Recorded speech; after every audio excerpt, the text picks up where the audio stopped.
Hi, welcome to another watch review, and today's review is this Casio GA-100CB-1A. As you might have gleaned already, it's from the G-Shock family of Casio watches. I don't need to tell you what G-Shock is because if you even have a passing interest in watches, you have a pretty good idea. Basically, there are some pretty tough, pretty outdoorsy, pretty rough and tumble watches, but G-Shock does make some very nice, I should say, suave looking watches that you could also wear with a suit even. But those are stories for another day when I actually get my hands on one of those. Right now I have two G-Shocks. Both of them are of the rough and tumble sturdy variety, and this particular watch was a present to me from one of my closest friends. He is probably the only guy who actually knows what kind of watches I like and what goes really well with me.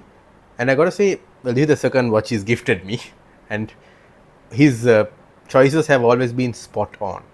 So let's learn a bit about the GA-100CB-1A, shall we? I've just pulled up the G-Shock Casio website here.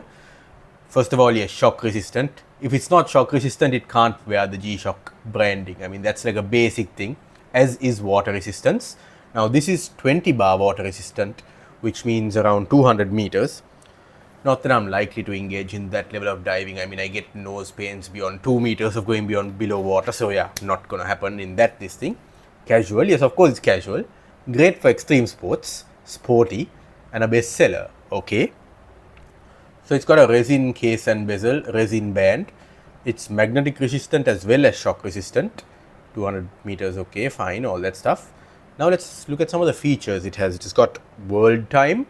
It's got a stopwatch which also has speed measuring, or tachymeter as they call it. I mean, interestingly, it's got a Mach indicator. Mach being the speed of sound. So yeah, I mean, that's pretty cool, isn't it? Sadly, well, Concorde is no longer around. Not that I would ever have been able to afford a ticket on it. And I'm highly unlikely to get a ride in a fighter jet. Probably pass out before I reached speed of sound anyway. So yeah, that's a feature I'm never going to get to test out. But all the other features, I mean, pretty much what you'd expect the G-Shock to have. You've got 5 daily alarms with 1 snooze alarm. You've got the hourly time signal thing. You've got a countdown timer. You've got increments for that. You've got a very nice amber LED light. I don't know if you can see it there. I hope you can, but I will be showing it to you in a closer look later. And of course, you've got your 12, 24-hour format, regular timekeeping. And the thing I really like is that, yes, it has a digital element to it. It's got some 7-segment displays and digital things telling me the day and the date and that kind of thing. But at its core, it's an analog watch. Your main timekeeping is done by 2 analog dials telling me the hour and the minute. And that's what I really like. Because I mean, when I was small, I used to really like digital watches. It was kind of cool, you have so multifunctional displays and this and that. But now I've become more accustomed to appreciating a good analog watch when it comes to timekeeping. That's why I sometimes say things like, yes, I don't think a smartwatch is a watch, because I don't think it is a watch. It's a glorified smartphone on your hand, whereas this is a proper watch. Now, there are some G-Shocks that could possibly blur the lines by having Bluetooth connectivity and that kind of thing. But once again, they still retain that, it doesn't have everything done by a featureless screen. And that's what I really like about this watch. I mean, even the design of the hands, I don't know if you can see it, but we will be taking a closer look shortly. The design of the hands is very industrial, if you think about it. This is basically something that, it is a pretty serious looking piece of kit. So without further ado, let's dive into the features of this watch by taking a closer look at it. We'll do an unboxing and we'll see how it looks under different types of light. Stay tuned. The time we've been waiting for, the unboxing. Now, first of all, Casio G-Shock watches come in this kind of cardboard box. It's got a very nice, outdoorsy theme to it, but the box itself is not the sturdiest. You can see that there's a bit of ripping there after just opening it a few times, only maybe about 3 times. So let's open it. I guess this is Casio's way of telling us, don't keep your watch in its box. It's meant to be out and about with you. So we've got a cardboard piece there kind of protecting it. And then we've got the instruction manual. What else have we got? Oh yeah, we've got the warranty card. Okay, very important. The watch in a tin. and well, that cardboard piece I told you about, which I guess adds some, well, it's a G-Shock, it doesn't need any extra protection, does it? International warranty regulations, okay, all that is good. You've got the details of the warranty and everything there. I'm just going to put that in. Then the instruction manual, module number 5081, tells us everything how to change the world time, what to do with misaligned hands, okay, in a variety of languages, okay, stopwatch mode, world time, timekeeping, righto, specifications, yep, it's a very basic manual as you would typically get with one of these Casios, but that's okay, because, well, it's all part of the learning experience, isn't it? Liquid crystal display, and then we get into another language, okay, there we go. Okay, here we are, the box. Now this is a metal tin, G-Shock 20 bar, water resist, okay, shock resist, whole works. Pop it off, and there is the watch lying on a bed of, well, on a bed of foam with the tag as well there. You can see the tag, shock resistant, 200 auto light, world time, speed indicator, all those things are there. And then we've got the watch further protected by this. I mean, it's a little ludicrous to protect a G-Shock watch so much, but I appreciate Casio for making sure that the watch gets into its owner's hands in the best possible condition. After that, of course, what you do with the watch is up to you. Fair enough. I'm just putting everything back into the box here. I'm rather putting it back because, well, we're not going to need this box, and yeah, it's slightly ripped, but nevertheless, I keep all my watch boxes. For what reason, I don't know, but I just can't bring myself to throw them out, so let's put that aside. Firstly, the light. There we are. It comes from the bottom and illuminates the bezel in a very nice way. So you can see that. Just gonna switch off my overhead light for a minute. Not that it made much difference because I'm in a well lit room anyway. And show you the light. Okay, overhead light back on.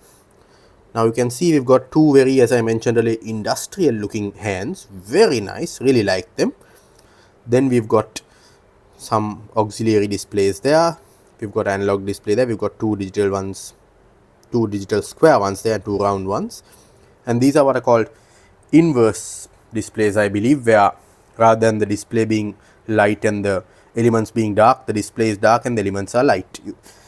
I think that's done with a different polarizing filters, if I'm not mistaken. Somebody who's more knowledgeable in electronics, please correct me.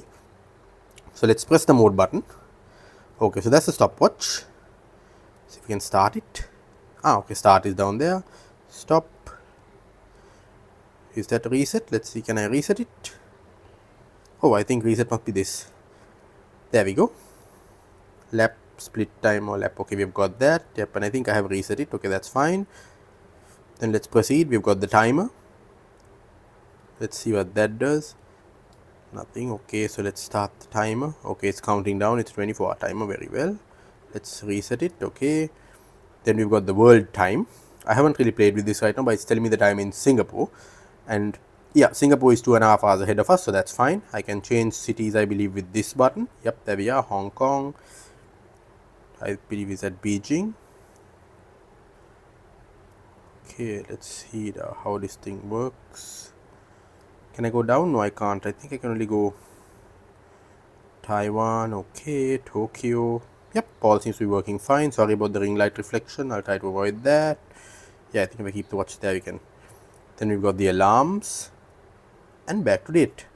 Now, while we're in the main timekeeping mode, if I press that, you can see I can change whether it's the time that is shown on that auxiliary display there, repeated rather, or the date.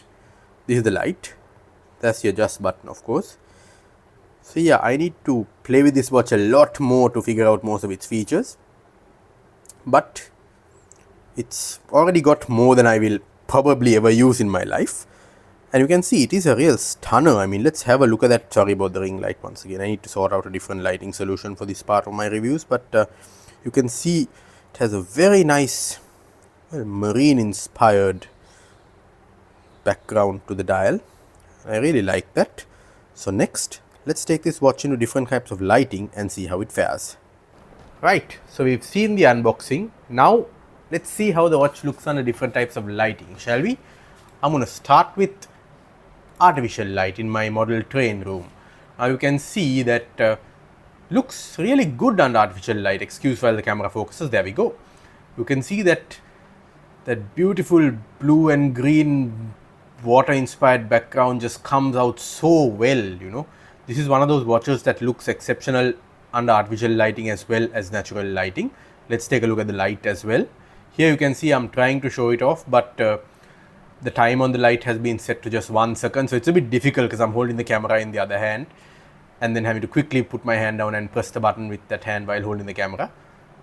So what we're going to do now is adjust the light interval on the watch and then return to seeing that footage again.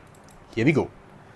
So there we are, back in my model train room with the lights more or less off, and there we are. Look at that beautiful amber glow, how it lights the entire outer ring of the watch, the hands, and shows you all the salient information that you need. Next up, let's have a look at how the watch looks indoors during the daytime, which is more or less like overcast conditions. Once again, excellent readability.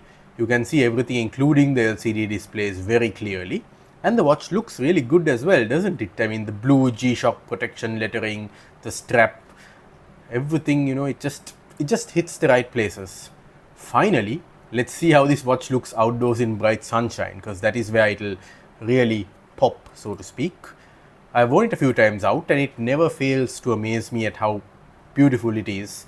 I'm really enjoying the look of it whenever I go out. I've done a few videos while wearing this watch for my other channel, Rev Match, which I do with a friend. It's an automotive channel, and quite a few people actually commented on me wearing the watch in those videos. So you can see it definitely gets noticed, and it is a very noticeable watch.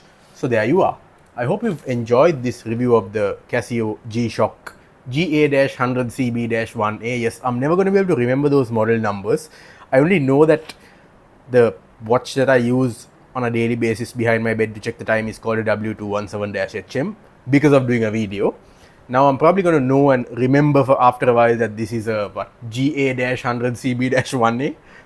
But then again, that's the thing, isn't it? You don't really need to know these model numbers when you have the watch, because you don't go out there and pick your watch for the day based on its model, do you? You just look at what's in your watch container or watch box or watch drawer or whatever and go, oh, I think I'll wear that today. And since I got this watch, that whole, oh, I think I'll wear that today factor for this watch has been quite high. It's I'm recording this in early Jan. I got the watch in mid-December. So that's about 3 weeks between receiving it and recording it. And of those 3 weeks or 21 days, I've probably worn this watch for about 7 or 8 days. And given that I currently have 12 watches in operating order that I rotate from, that's a pretty good catching of my attention by this watch, you know, every morning or afternoon, depending on when I go out. So there you are. I hope you've enjoyed this review. Do subscribe, drop me a like or a comment.